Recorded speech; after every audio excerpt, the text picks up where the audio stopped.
Hey, let's go! Welcome to the VR Experiment. Conversations from a different dimension where Tim, Tom, and their friends take you on a journey to bring virtual reality shopping to the world. Welcome to our podcast. Thank you for coming along, Connor. And what we'll do is we'll get you to introduce yourself because you know yourself a lot better than us. Just tell us and tell our audience what you do and what you're about. Yeah, okay, thanks. So I'm Conor O'Kane. I'm from Ireland originally, but I've lived in Melbourne for about 20 years. I started in game development as a technical artist and lead artist at Funcom. And then I've been teaching game development at RMIT since about 2008. And I run my own development studio called IO Normal, where we do VR, augmented reality, 3D printing services and things like that. And I've recently released Mars Flight VR on Steam. Awesome. And the way we got to meet you was we've got a couple of your ex-students, the two Jacks, and they're doing some development for our VR shopping. But they said you have to talk to our professor. His name's Connor. He's like the ultimate VR guy. And I was like, well, we have to have a chat to him. And I had a chat to you last week and asked you to come on this podcast. But we have a couple of questions in regards to Mars Flight. But Yep. Tell us, for anyone who doesn't know what Mars Flight is or anyone who hasn't downloaded it yet, can you tell us about what Mars Flight is and what it can do for us? Yeah, so NASA's latest Mars rover, the Perseverance rover, brought a little helicopter along with it called Ingenuity. And it dropped the helicopter on Mars and drove away and then let it fly on its own. So it's flying independently of the rover. It's about 1 kilogram or 1.5 kilograms. It's pretty small. It's got a 1 meter blade span.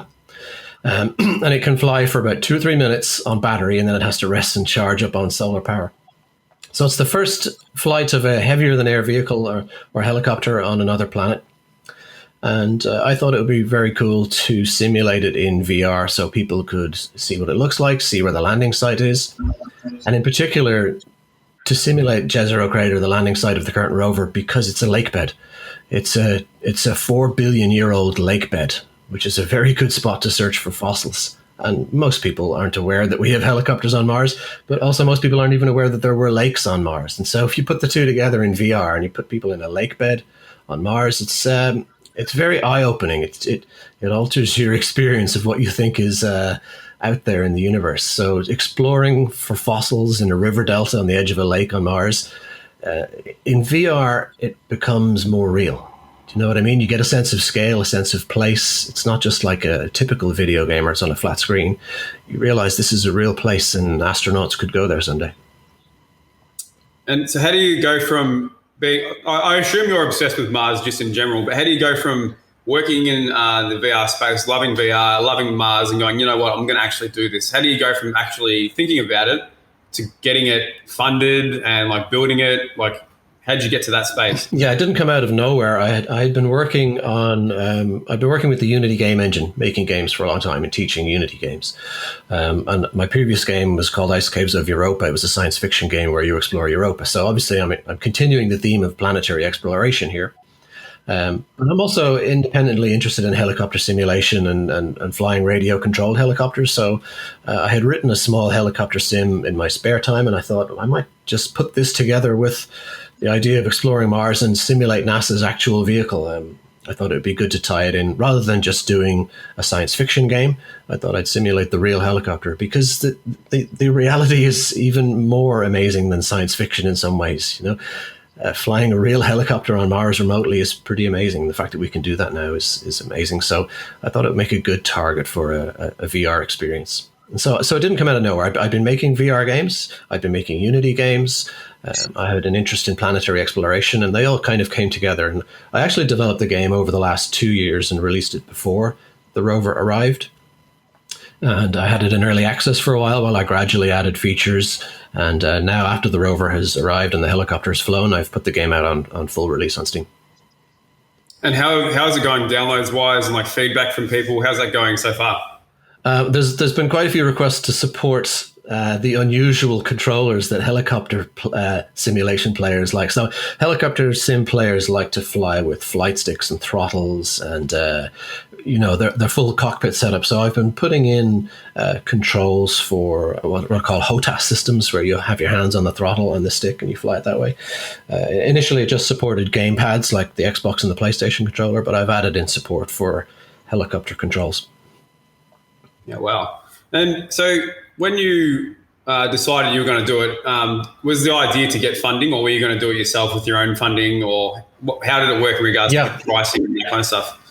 Yeah, I've applied for Film Victoria funding for projects before. And what I found is that you're most likely to get success if you have a compelling prototype. So in other words, you have to put in about a year of development yourself before you go pitching for money. Anyone can pitch with an idea. Ideas are cheap.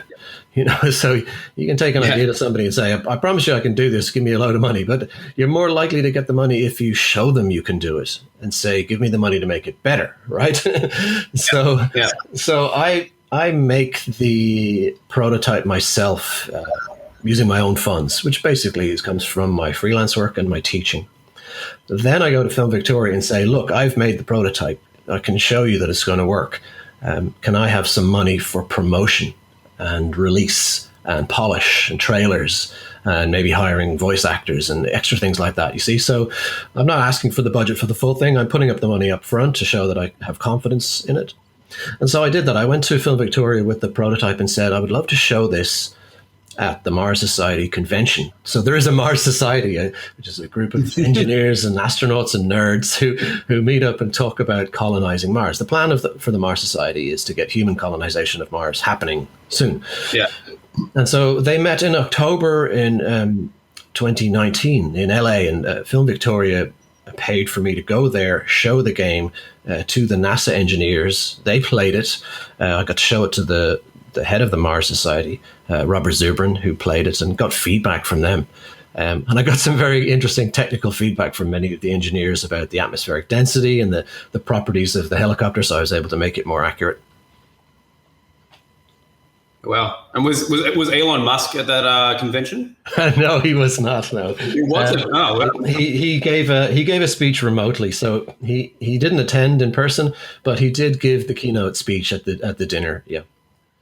Okay. Wow. So that's really cool. Obviously, yeah, if I was Film Victoria, I'd want to get behind people that have put their heart and soul into something. And the other thing I didn't introduce Tom. So Tom's also on this podcast, and he's my business. Yeah, he's my business partner, and he was really excited to have a chat to you because I know you also work in the autonomous space. And Tom's background is I was telling you about. He used to work at AEV Robotics, which is now called Blank Robotics, in the autonomous space. So I really wanted you guys to have a bit of a chat around that as well. I know it goes away from Mars flight, but we can come back to that. But yeah, Tom, this is Conor, autonomous vehicles. You guys start having a chat. Yeah, I'm working in autonomous vehicles at RMIT. So RMIT has a research group which is looking into using game engines, in this case, the Unreal Engine, to create simulations to train the AI for autonomous vehicles. So we're specifically looking at off-road vehicles rather than urban. So we want to do off-road logistics vehicles, and we need them to navigate without road signs, without markings. So they're basically just relying on camera and LiDAR. And one of the key challenges is to get them to recognize terrain types, and in particular risky terrain types like mud and rivers, right? So they don't drive in it and get stuck. And so we create these in Unreal and run the simulations in Unreal so that we can run it at a faster pace, and also so that we can generate annotated video. If you work in autonomous vehicles, you're probably familiar with the idea of an annotated or a ground truth, where you tell the vehicle, this is definitely a road, this is definitely a tree, this is definitely a building, and then you ask it to watch some video and determine, what do you think it is? And so the way to work out if the AI is guessing correctly is to have the ground truth. Now, using recorded video that you've recorded on a GoPro or whatever means somebody has to annotate the ground truth. Somebody has to mark, this is the road, this is the building, which is very time consuming. So what we've done in Unreal is we automate that process. So we output the realistic camera view, which looks like photoreal scenery, but also a color coded ground truth, which marks, this is the ground, this is mud, this is concrete. And so when our AI agents try to navigate the terrain, we can verify if they're guessing right. And that's the main purpose of our research. I love it. I love that you've got fingers in a couple of different pies here. And I guess to separate it out for people, I'm fascinated with virtual reality and how you can apply business applications to it. And it's a very tricky thing to do, to be able to communicate to people what virtual reality can actually offer them in terms of, I guess, with the Mars Flight VR, what does that offer the end users in terms of an experience, but also what does it offer from an educational piece, and what does it offer from a business perspective? And the part that we've been speaking to people about in the podcast is getting to the point where we're looking beyond what you're creating and talking about your understanding of a broader market. So you clearly, Conor, have such an in-depth knowledge of autonomous markets and what's required. You have an in-depth knowledge of virtual reality, an in-depth knowledge of universities and how to generate funding for projects. So I guess what I'm pointing to is, well, the question I have for you is, what drives your passion behind all of this? Is it do you like just being involved in new technology, or have you got a curious mind, or what drives you to be able to get involved in all these different types of projects? Yeah, okay. It greatly frustrates me how slow our pace of science is developing right now. I think it's incredibly slow, and it's held back by the general public's lack of scientific understanding. I love that you're so crystal clear on what your frustration is, and I'm finding that people who have, maybe frustration's the wrong word, you could also call it passion. Yeah, same thing really, isn't it? Yeah, well, I find that whether it's, my involvement, my passion is in marketing and how do you communicate complicated ideas simply. And the way that you need to do that is you need to be able to go big and have the in-depth knowledge of what you're talking about, but then really narrow it down into its simplest form. So for what we're doing, we say we build virtual reality shops. But the requirement that we have to be able to do that is to have a huge background knowledge on everything from business to marketing through to technical implementation. So when you talk about your passion or frustration, whichever one you want to label it, I love that it's so clear to you. So instead of being a tech nerd, you would see yourself more as someone with interest in science. Is that correct? Look, I love video games, and I love blowing things up in VR as well. I mean, obviously, I like playing Space Pirate Trainer and Beat Saber as much as anybody. But what drives me to make games? What drives me to stay up late at the weekend, sitting in front of Unity, typing away, making stuff, when I could be just watching shows. And that is, I want other people to share my enthusiasm and passion for space exploration and colonizing Mars, but also for the wonders of science and technology in general. We live in a very strange era where there's an enormous dichotomy in the level of education between people who are making stuff and people who are consuming stuff. And to be blunt about it, the people who are consuming stuff are barely above the level of animals, where they're basically operating on instinct. They're being controlled by very smart people and told what to buy, what to eat, who to vote for, and they very rarely question their lives. And yet the people who are creating Mars rovers and helicopters and reusable rockets and vaccines are at a level of sophistication huge orders of magnitude ahead of everybody else. It's probably easier to visualize if we think of it as something like an Olympic athlete, right? When you if you play basketball at school, or if you draw at school, you stop doing that when you're 13 or 14 and your skill level stays at that level, right? Imagine if you ask somebody who doesn't draw very often to draw a portrait. They're going to draw at the level of a 12-year-old. They're going to do a stick figure and it's going to be asymmetrical and really bad, right? And then if you ask a professional artist to draw a portrait, you're going to see an enormously beautiful, sophisticated, intricate result, right? Now, I believe the same thing happens with thinking. I believe that the average person's thinking stops at high school level because they don't exercise their ability or practice thinking regularly. Whereas engineers, technicians, entrepreneurs, people who are constantly solving problems are thinking at a level of an Olympic athlete. The difference between them and the ordinary person is huge. It's vast. And we see this a little bit when we see the ridiculous results of elections in America or Brexit in the UK, where the public's understanding of important issues that will affect them is zero. Absolutely zero. They have no understanding of how vaccines work and how elections work, right?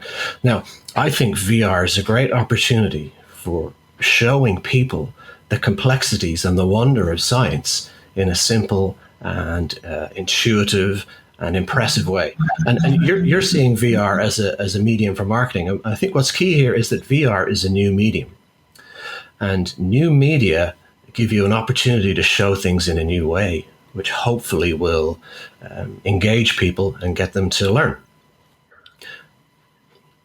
Correct. And in its most simple form, right? And this is why people have told us, we had someone in the office just before this meeting, Conor, who said that what we were doing was quite brave because it was so new and so uncertain. And can we bring virtual reality shopping to the world? You know, it's a big vision, right?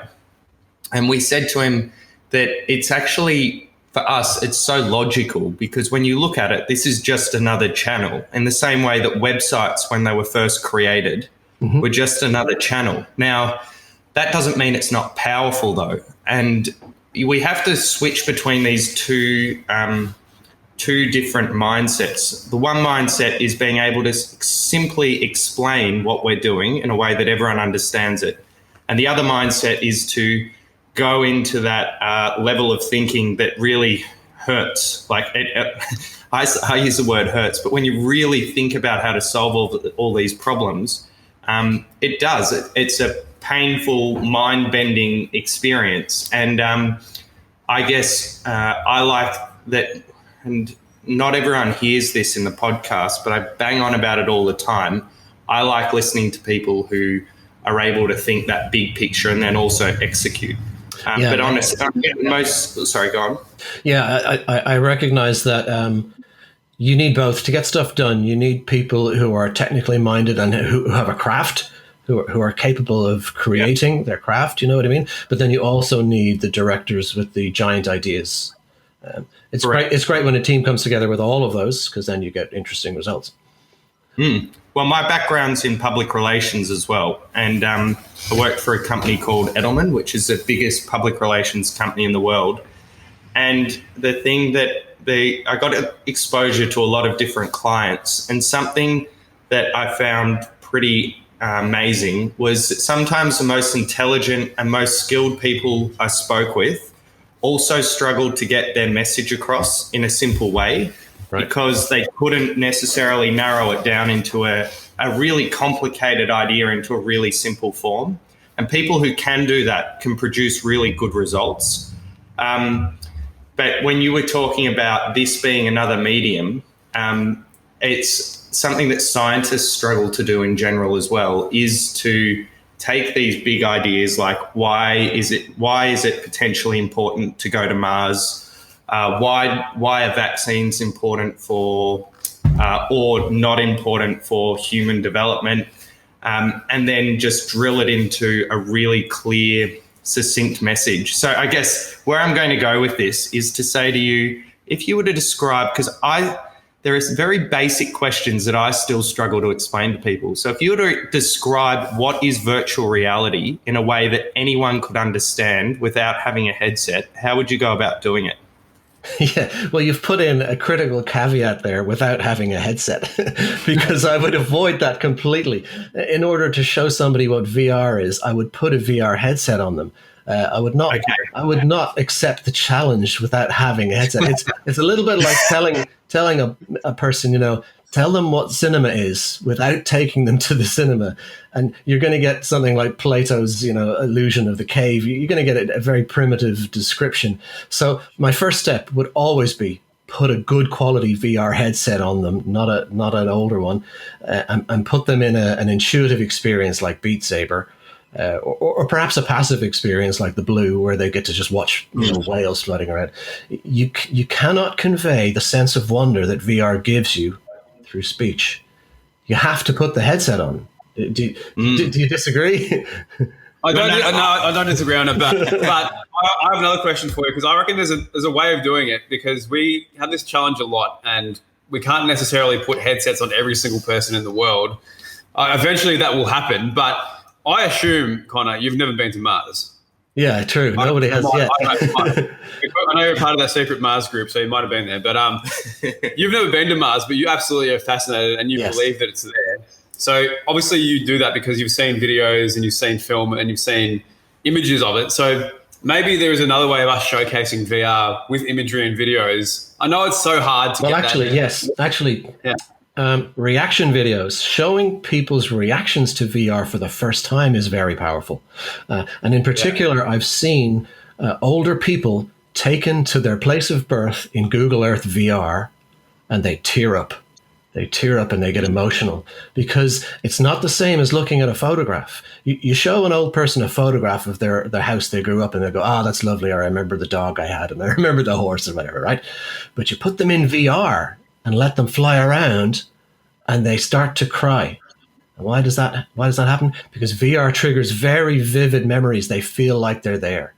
VR is more than a visual experience. It is spatial. It has depth. It has some sort of an emotional resonance that makes you forget about your body, forget about the real world, and transfer your mind into the virtual world, so it becomes your reality.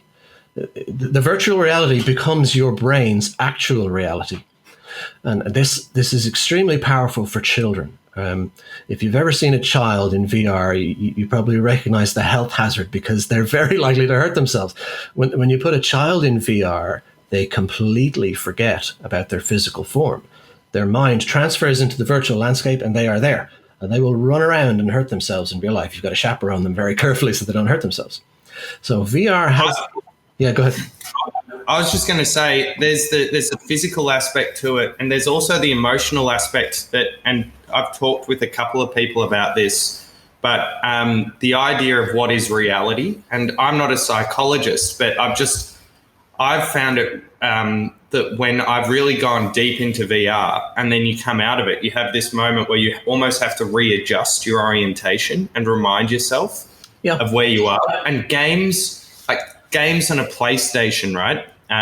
You can lose yourself in a game there, but you're still seeing it on a screen, and you can still see your outside surroundings from the game.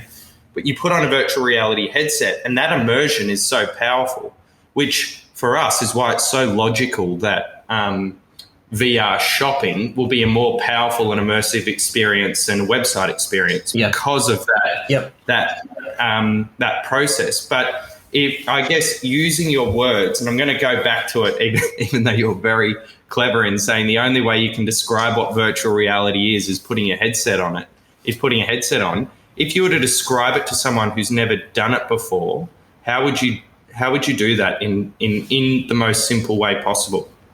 Okay, so virtual reality replaces your visual input with a synthesized visual input.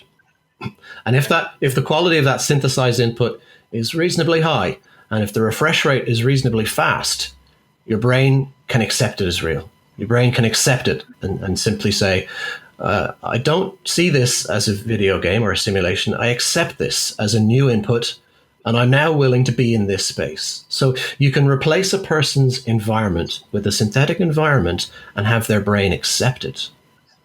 Now, you can't do that with a normal screen. In a normal screen, you can see your environment around you. You may be able to lose yourself in a movie because it's very exciting, but you're still aware of the people eating popcorn beside you, right? You're still aware of the volume might be too loud. You can see the exit sign in the cinema. There's little irritations that drag you out. In VR, it's a little bit like a sensory deprivation tank. It removes all the distracting, at least in its optimal form. It would remove all the distracting elements that pull you out of the environment. Now, we haven't reached that yet. Our headsets are still too heavy. They're too hot. There still are distractions that can pull you out. But in an optimal version of VR, your mind would simply transfer to a different environment and accept it. And now you have the opportunity to feed that brain whatever inputs you like, and the brain will accept them. Now this is a lot more powerful than a newspaper or a TV screen, right? You've completely hijacked someone's perception and presented them with a new world that their brain will accept, right? The power of that is massive. That's why Facebook bought it. Facebook bought VR because they want to tap directly into your brain. And so if we, VR lets you do that. Because it's not even about, like, I know we're going to get better at doing this, but when we nail a shop and we nail that brand's experience, you're essentially saying what we believe in is that a brand can tell their exact story correctly to their clientele, and then manipulate's a bad word, but they can get the exact way they want their brand to be recognized in that VR space, because essentially it's mind control. All media are forms of mind control. The artist or the creator is trying to influence the viewer to change their mind or change their perception on something, or to just lose themselves in an enjoyable experience. So yes, as an artist, when I draw a picture, I'm controlling your mind indirectly. I'm asking you to imagine that this is real and imagine the consequences. And the more sophisticated the medium, the more control you have. So if you bombard people with news stories every day, you have a very powerful way of controlling their minds. And yet those are still happening on a flat screen, and people are voluntarily opting in and believing those, right? VR is much more capacity for mind control. Now, you say when we hear the phrase mind control, we're thinking of hypnosis and zombifying people. But really, all communication is mind control. It's an attempt to get another person to recognize your point of view and possibly change their mind. Do you agree? I actually agree. And I'd say, like, it's not just communication, it's all forms of information, even when you're interacting with another human being, all those visual cues that you're giving off. Yeah. But the part that I liked as well is that you pointed out there's this, and it's a constant argument, right? Like, is this voluntary or am I being controlled? Media is a really good example, and you've seen it with COVID.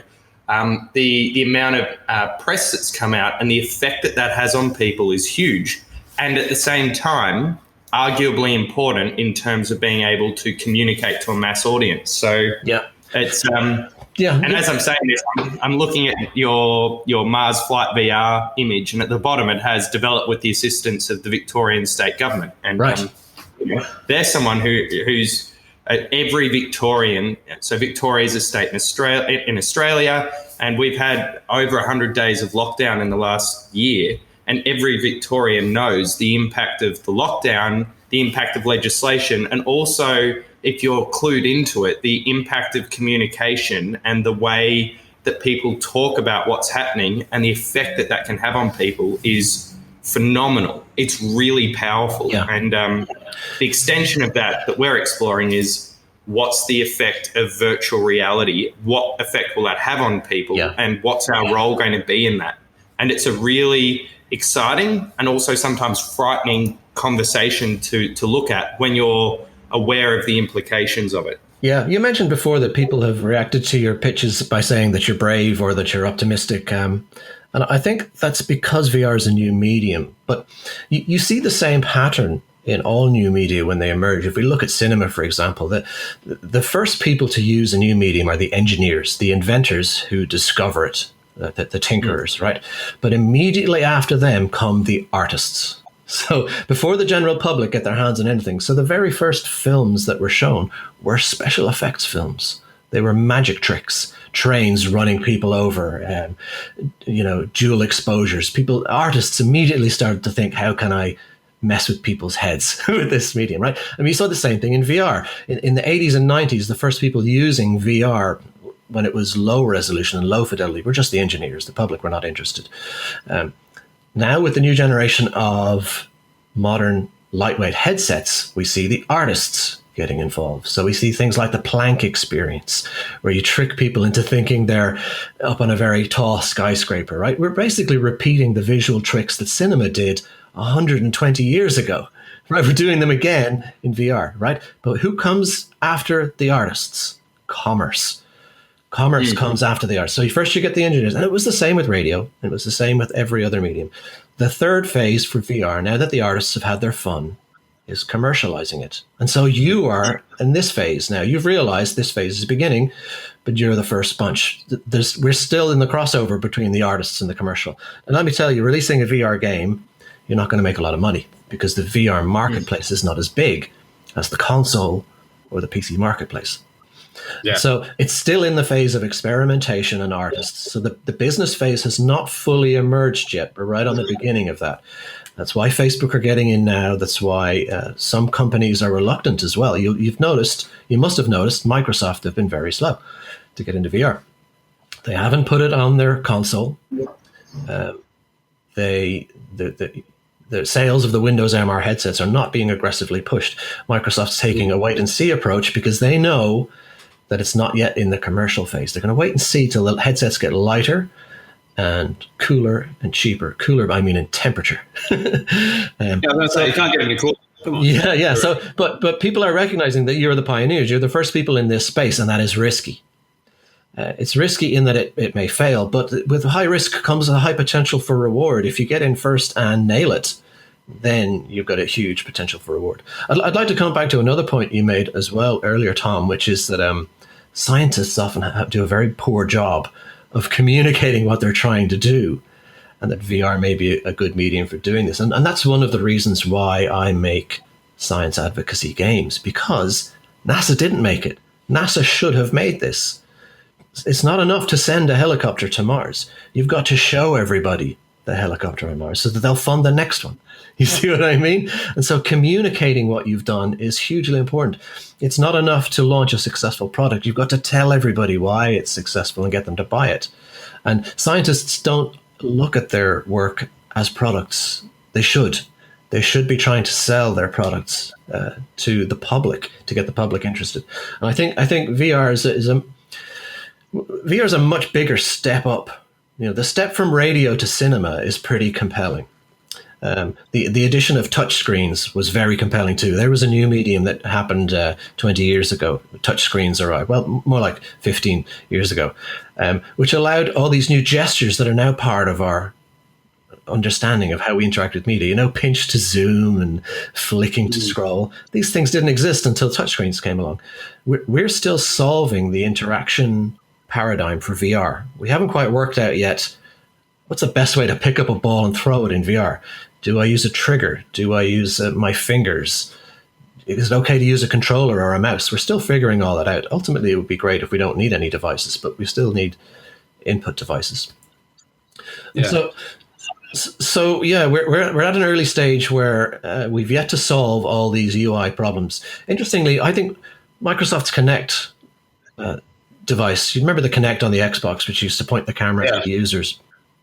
This is a fascinating experiment in how not standardizing the UI killed an ecosystem. So Microsoft gave the Kinect to all these developers and said, right, here's the Kinect. It can record what the person's doing. Go nuts, make your own games. Every developer came up with their own way of saying yes, no, cancel in Kinect gestures. Some developers would hold their hand up. Some would swipe their hand from left to right to turn a page. Some would point at a certain place. Microsoft never standardized, where does the OK button go? Where does the cancel button go? And the result was that every time you launched a Kinect game, you had to learn a new UI. And that destroyed the Kinect market. There was no consistency. There was no... consumers could not jump from one game to the next and understand immediately how to use them. Now, we still have that problem in VR. We've got the Index controller, the Oculus controller, the Windows MR controller with joysticks and buttons in different places. Yeah, some of them stay on your hand, some of them don't. We need to get to a position where everybody immediately knows, how do I pick up an object in VR? How do I press a button? In some games, you press a button by moving your finger forward and touching it. In some games, you pull a trigger and a laser pointer pops up. In some games, you use a gamepad which moves a UI button.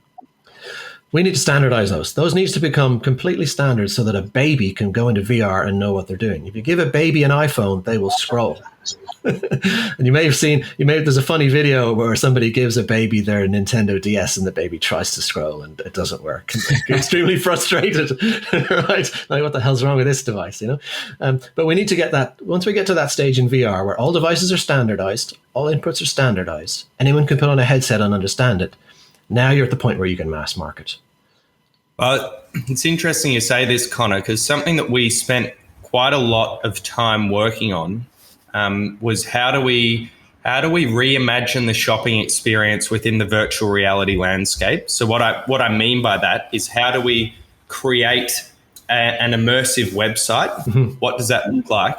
But part of it was also we sort of went that big picture, going, what would be the coolest and best experience? Like, where would we sell beer? We would sell it in a desert.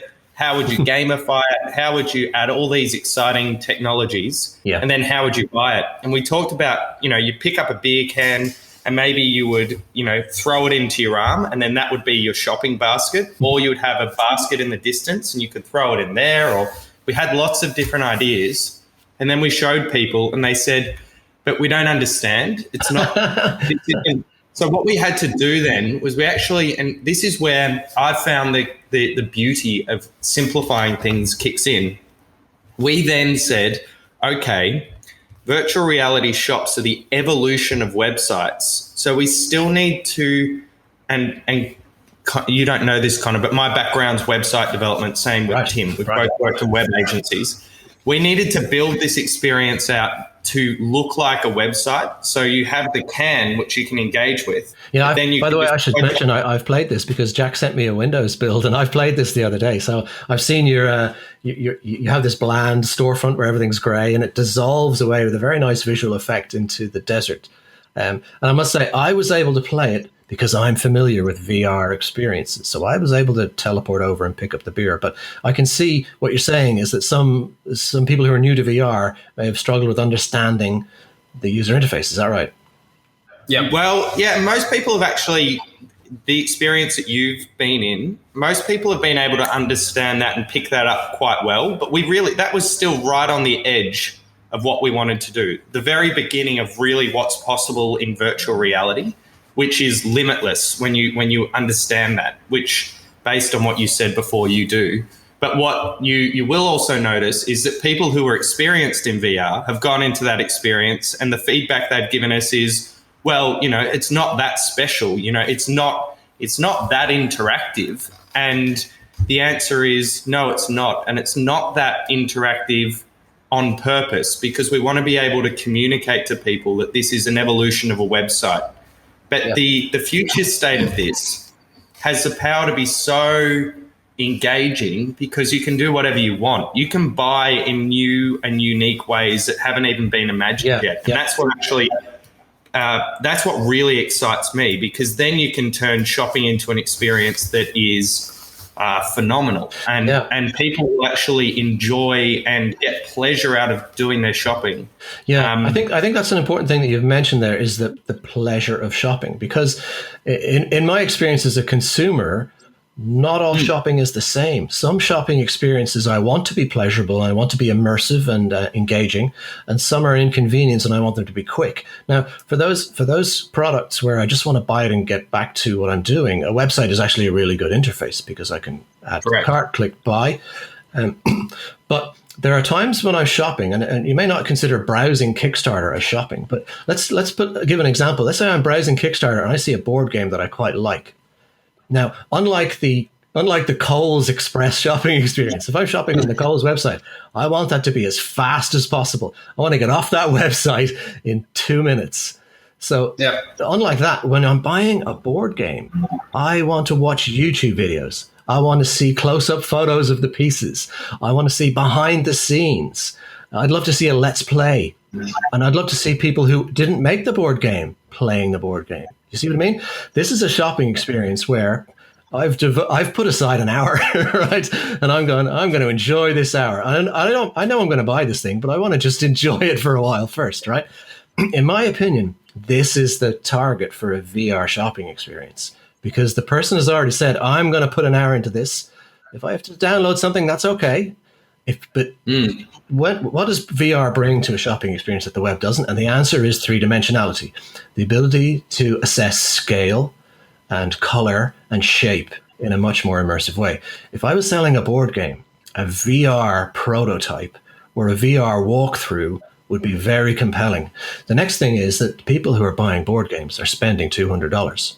All right. So they're more likely to have a VR headset.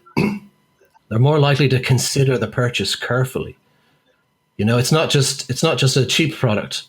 So I think luxury goods that are difficult to examine on a website, they are a really good target for VR. So that's going to be cars, apartments, jewelry, board games, things over $200 that I would love to pick up, but I can't. You see? Yeah, I do. And I just want to, that was my first thought, right? When it came to VR shopping, and Tim and I spoke about this, we're like, well, it'll be luxury goods. It'll be things you want to engage with. And I still think that's true. But something that my mind was opened up to is how selective I am about my own shopping experience. Right. What I mean by that is I was speaking with a psychologist who works with old people, as in people in nursing homes. Yeah. And look, that's probably not the politically correct way of saying people in nursing homes. I shouldn't call them old people because you could have anyway. But I'm finding it really difficult, by the way, Connor, doing a podcast for the first time and really realizing that some of the language I use isn't necessarily the most appropriate language. But and it's I assume you're targeting a global audience too, so you may have to explain Australian-specific terminology, right?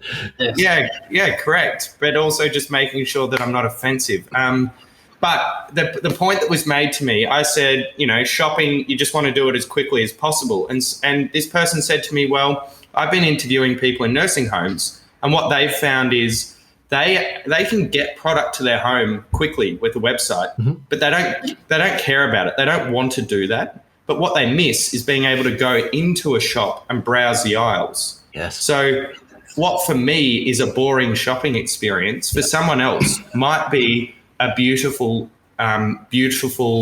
holistic way that they can experience something that their body no longer enables them to experience in the physical world. Yeah. So it really opened my eyes up. Like Tim and I have asked ourselves consistently, why are we doing this? And the answer is because this enables the best shopping experience possible, whether you're buying a board game and you really care about board games, or whether you want to browse the shops and be able to move freely in a way that your body wouldn't let you.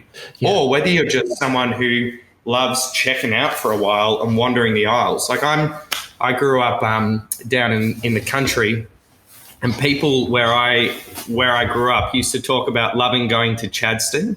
Which is the mall, right? Basically a big shopping mall. And I used to always be like, one day I'll go to Chadstone, you know, it'll be amazing. And I remember going at 14, spending about half an hour there and being like, why the hell does anyone come to this place? So I'm trying not to be judgmental in assuming I know what other people want to experience. And I would love it. I've tried, you know, we've actually been speaking to lots of big brands, and I'm amazed at how difficult it is to communicate to them that this could really offer your consumers, your audience, your customers, whatever you want to call them, an experience that would be genuinely beneficial and enjoyable for them, beyond the fact that this could make you a shitload of money because it's immersive. You know what I mean? Yeah, and I must admit, I succumb to the same problem, which is only considering my own point of view. But when I'm developing VR, I first of all put in the controllers that I like to use.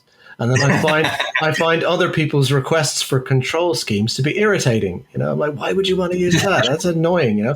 But you got to take a step back and realize, well, maybe this person doesn't have two hands. Maybe they can't use an Xbox controller. Maybe asking for a VR controller is a perfectly reasonable request because they only have one hand, or they might have had a stroke. And holding a controller for a long time is difficult, and they'd rather use a keyboard. People might say to you, can I use the keyboard in VR? And you go, what the hell? No, I refuse to put in the keyboard because that's ridiculous. But maybe they're immobile.